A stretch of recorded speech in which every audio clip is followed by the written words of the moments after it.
Hello all, welcome back. Nowadays we are hearing a lot about ETFs. So what are these ETFs? ETF means exchange traded funds. These funds can be traded on exchanges. To simplify things, I think most of us know about mutual funds and individual stocks. These ETFs are a combination of mutual funds and individual stocks because these funds have characteristics of both. Like mutual funds, these are pooled funds managed by a professional fund manager, diversified and regulated. Unlike stocks, these are traded on exchanges and anyone can buy and sell at any time during trading hours. There are various types of ETFs. Suppose an ETF tracking gold is called a gold ETF. An ETF which tracks currency is a currency ETF.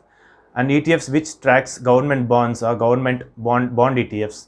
Simultaneously, ETFs which track indices like Nifty, Bank Nifty, Nifty IT, these are index ETFs. Now let's discuss in detail about index ETFs as these are the most popular ones and with more returns. Let's start with the most popular one, Niftybees. This is also an ETF which is traded on exchanges and its underlying is Nifty 50. What is Nifty 50? Nifty 50 is an index which represents top 50 companies in India with respect to market capitalization. Just like any other stock, even Niftybees are traded on exchanges. So you can buy and sell them anytime during trading hours. If you are buying one lot of Niftybees means you are buying a part of Nifty. So let's say this numerically, we'll have a clear understanding. At present, Nippon India ETF Niftybees is trading around 180 rupees, whereas Nifty is trading around 17,300.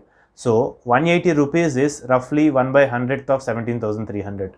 So if you are buying 1 unit of Niftybees means you are buying 1/100th of Nifty. So if you are buying 100 units of Niftybees means you are buying 1 unit of Nifty. The benchmark to this ETF is Nifty 50. That's why it's called Niftybees, Nifty Benchmark Exchange Traded Scheme. The benchmark Nifty 50 in the sense the returns of this ETF are compared to returns of Nifty.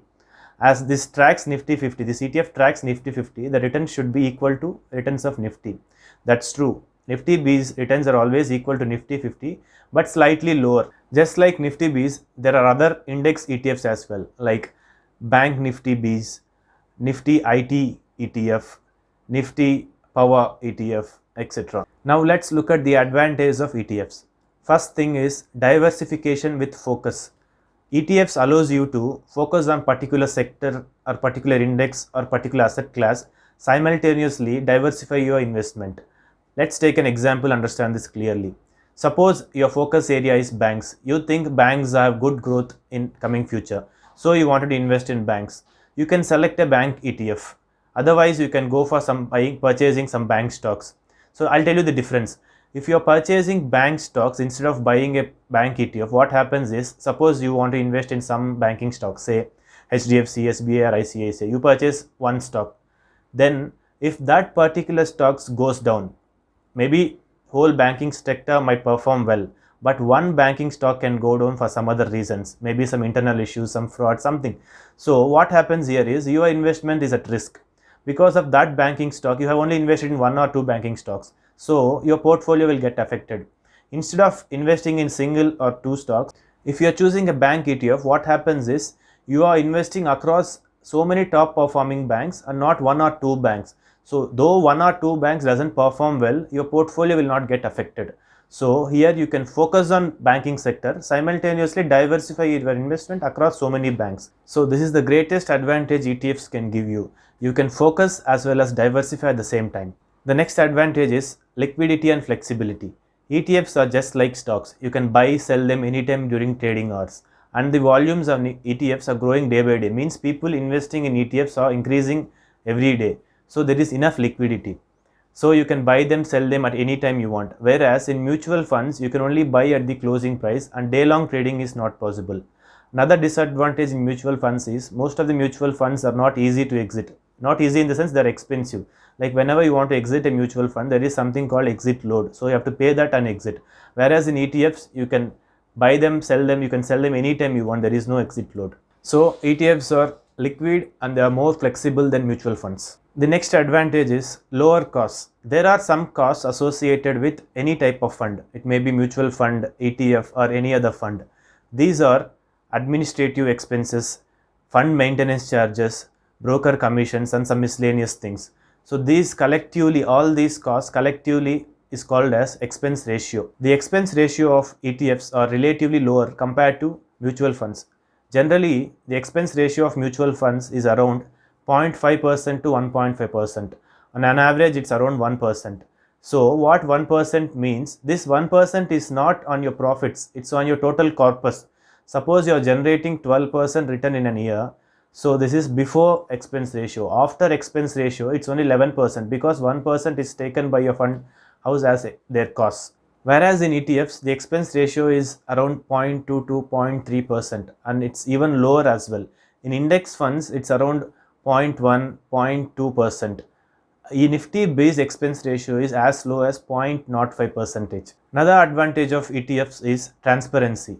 You clearly know what are the companies in your fund. Suppose you are purchasing Niftybees. So you clearly know that the companies in your fund are the top 50 companies. Whereas in mutual funds, the fund manager keeps changing and shuffling the companies time to time, and you only get to know the details of your portfolio at the end of every quarter. So there isn't much transparency in mutual funds, whereas in ETFs, you clearly know what are the companies they are investing in. So this is another advantage of ETFs. So these are the major advantages of ETFs. Are there any disadvantages? Yes.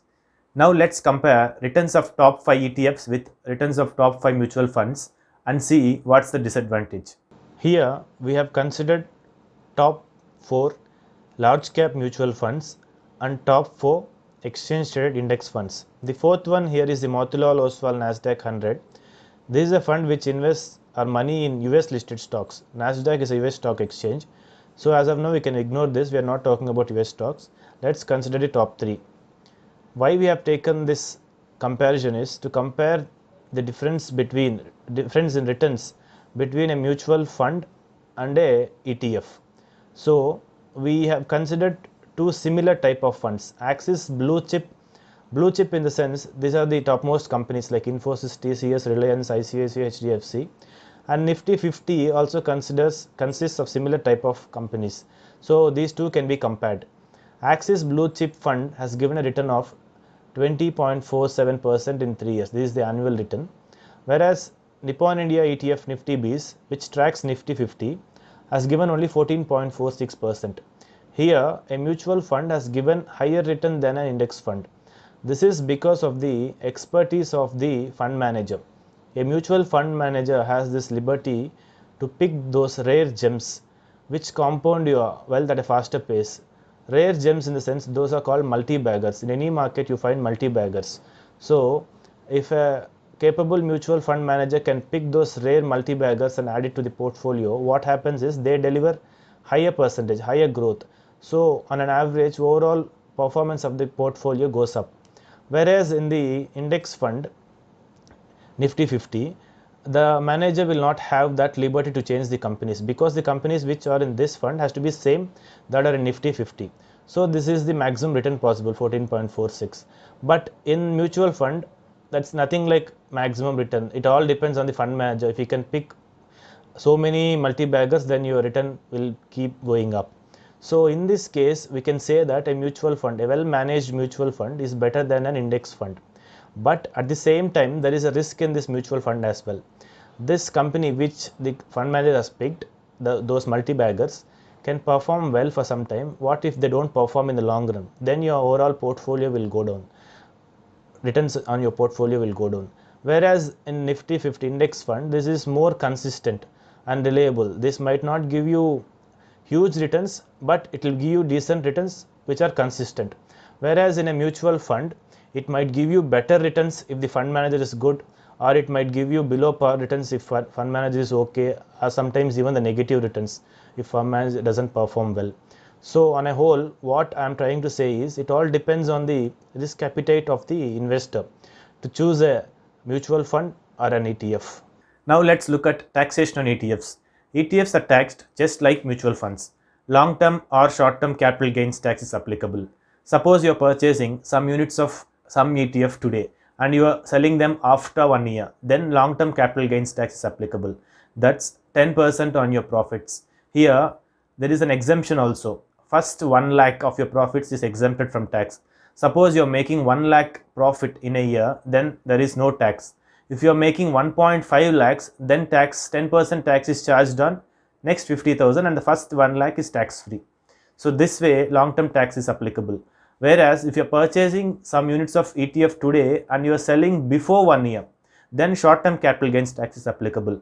It's 15% flat. There is no exemption here. Whatever profit you make, you have to pay 15%.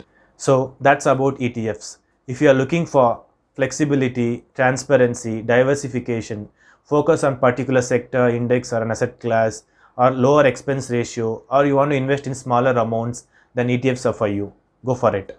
Hope all of you have understood about ETFs. Please like the video or comment in the comment section if you want to know more things about ETFs or some other topic. Also subscribe to our channel, more related videos to follow. See you in the next video. Till then, happy investing.